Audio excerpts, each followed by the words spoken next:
faculty faculty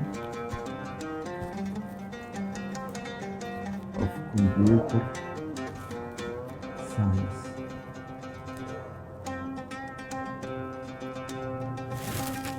Mogadishu University.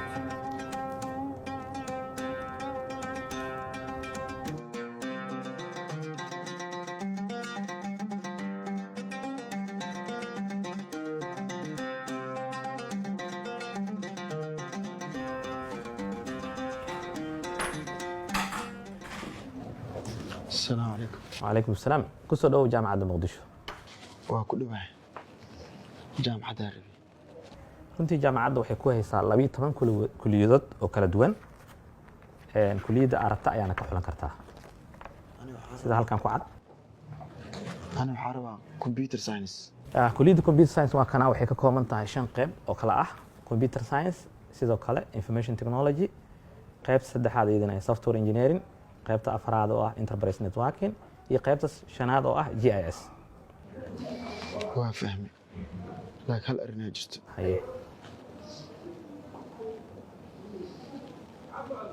toddobada maalin isbuuc 5 maalin ka mid ah biris bursa ku jira waa shaqaystaa.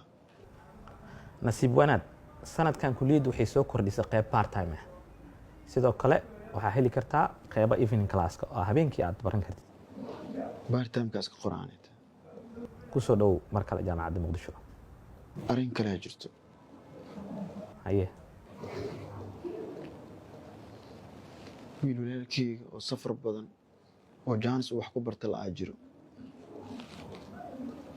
runtii sidoo kale jaamacadda muqdisho waxay u heshay dadka xal, dadka shaqeeyo ayadoo goobahooda shaqada joogo, guryahooda joogo, ayagoo diyaarad saara, ayagoo hoteelada joogo, inuu qof walba oo goob walba waxbarashada online uu ku heli karo. waa mahadsan. soo dhow.